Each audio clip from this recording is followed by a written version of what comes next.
بسم اللہ الرحمن الرحیم۔ جناب رسول اللہ صلی اللہ علیہ وسلم کے اہل بیت سے، آپ کے صحابہ سے اور آپ کے گھرانے سے محبت یہ ذریعہ بخشش بھی ہے، اور ان کی بعد میں آنے والی سادات نسل کی خدمت بھی ذریعہ بخشش ہے۔ ربیع بن سلیمان رحمہ اللہ علیہ کہتے ہیں کہ میں حج کے لیے جا رہا تھا، میرے ساتھ میرے بھائی تھے، ایک جماعت تھی۔ جب ہم کوفہ میں پہنچے، وہاں ضروریات سفر خریدنے کے لیے بازار میں گھوم رہا تھا کہ ویران سی جگہ ایک خچر مرا ہوا ہے، ایک عورت جس کے کپڑے بڑے پرانے بوسیدہ ہیں، چھری لیے ہوئے اس کے ٹکڑے یعنی گوشت کاٹ کاٹ کر ایک تھیلے میں رکھ رہی تھی۔ مجھے خیال ہوا یہ مردار گوشت لے جا رہی ہے، اس پہ خاموشی ہرگز نہیں کرنی چاہیے، یہ کوئی تعجب کی بات نہیں، یہ کوئی بھٹیاری عورت ہے، یہی پکا کر لوگوں کو کھلا دے گی۔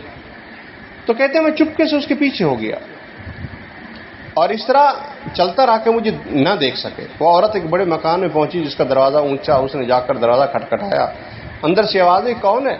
اس نے کہا کھولو میں ہی بدحال ہوں۔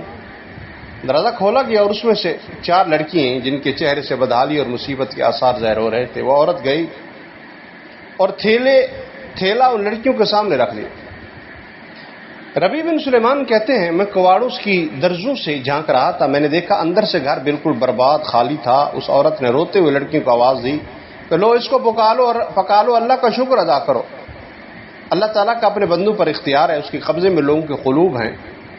وہ لڑکیاں اس کو کاٹ کاٹ کر آگ پر بھوننے لگی۔ مجھے بہت تنگی ہوئی، میں نے باہر سے آواز دی اللہ کی بندی، اللہ کے واسطے اس کو نہ کھا۔ وہ کہنے لگی تو کون ہے؟ میں نے کہا میں پردیسی آدمی ہوں۔ کہنے لگا اے پردیسی تو ہم سے کیا چاہتا ہے؟ ہم خود ہی مقدر کے قیدی ہیں، 3 سال سے ہمارا نہ کوئی معاون ہے نہ مددگار ہے، تو ہم سے کیا چاہتا ہے؟ میں نے کہا مجوسیوں کے ایک فرقے کے سوا مردار کا کھانا کسی مذہب میں جائز نہیں۔ وہ کہنے لگی ہم خاندان نبوت کی شریف ہیں، ان لڑکیوں کا باپ بڑا شریف ہے اور اپنے ہی جیسوں سے اس کا نکاح کرنا چاہتا ہے۔ اس کی نوبت نہیں آئی، نہ ہو سکا ایسا، تو اس کا انتقال ہو گیا۔ جو ترکہ اس نے چھوڑا تھا وہ ختم ہو گیا۔ ہمیں معلوم ہے کہ مردار کھانا جائز نہیں ہے، لیکن مجبوری میں تو جائز ہوتا ہے۔ ہمارا 4 دن کا فاقہ ہے۔ ربیع کہتے ہیں ان کے حالات سن کے مجھے تو رونا آ گیا، میں روتا ہوا دل بے چین وہاں سے واپس ہوا۔ میں نے اپنے بھائی سے آ کر کہا میرا ارادہ تو حج کا نہیں رہا۔ اس نے مجھے بڑا سمجھایا، حج کے فضائل بتائے، حاجی ایسے حالت میں لوٹتا ہے کہ اس پر کوئی گناہ نہیں رہتا، وغیرہ وغیرہ۔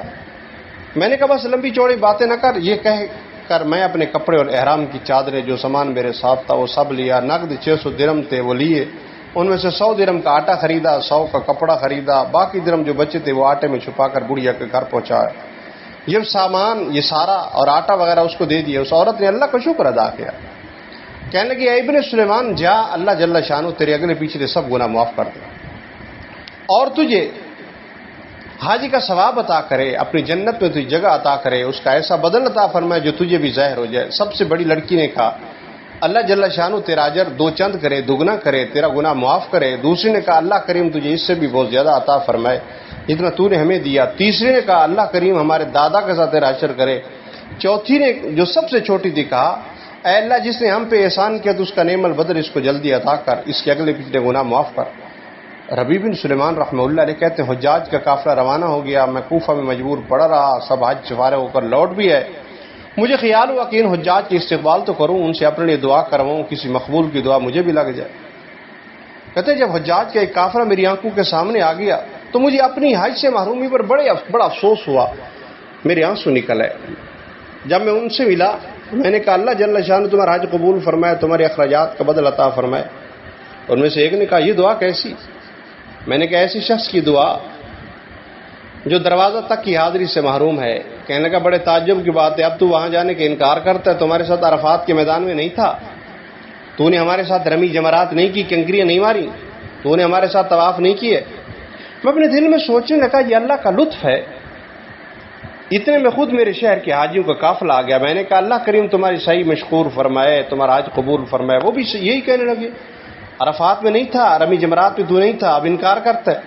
تو ان میں سے ایک شخص آگے بڑھا، کہنے کا او بھائی اب انکار کیوں کرتے ہو، کیا بات ہے؟ آخر تم ہمارے ساتھ مکہ میں نہیں تھے، مدینہ المنورہ میں نہیں تھے، جب ہم قبر اطہر کی زیارت کر کے باب جبریل سے باہر کو آ رہے تھے، اس وقت بھیڑ کی کثرت وجہ سے تم نے تھیلی میرے پاس امانت رکھوائی تھی جس کی مہر پہ لکھا ہوتا من عامل نا ربیہ، جو ہم سے معاملہ کرتا ہے نفع کماتا ہے، یہ تمہاری تھیلی واپس ہے۔ ربی کہتے ہیں واللہ میں نے اس تھیلی کو کبھی سے پہلے نہ دیکھا تھا، میں تو حیران ہوا۔ اس کو لے کر گھر واپس آیا، عشاء کی نماز پڑھی، وظیفہ پورا کیا، اس کے بعد اسی سوچ میں جاگتا رہا منظر کیا ہے، قصہ کیا ہے۔ اسی کے بعد اسی سوچ میں پڑا ہوا آنکھ لگ گئی، جناب رسول اللہ صلی اللہ علیہ وسلم کی خواب زیارت تھی۔ میں نے اللہ کے پیغمبر صلی اللہ علیہ وسلم کو سلام کیا، ہاتھ چومے، محبوب و مکرم صلی اللہ علیہ وسلم نے تبسم فرماتے ہوئے سلام کا جواب دے ارشاد فرمایا ربی آخر ہم کتنے گواہ اس پہ قائم کریں کہ تو نے حج کیا ہے، تو مانتا ہی نہیں۔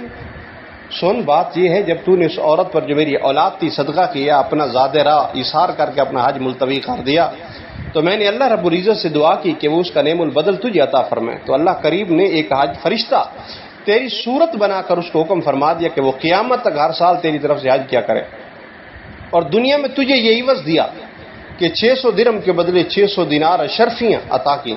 تو اپنی آنکھ کو ٹھنڈی رکھ۔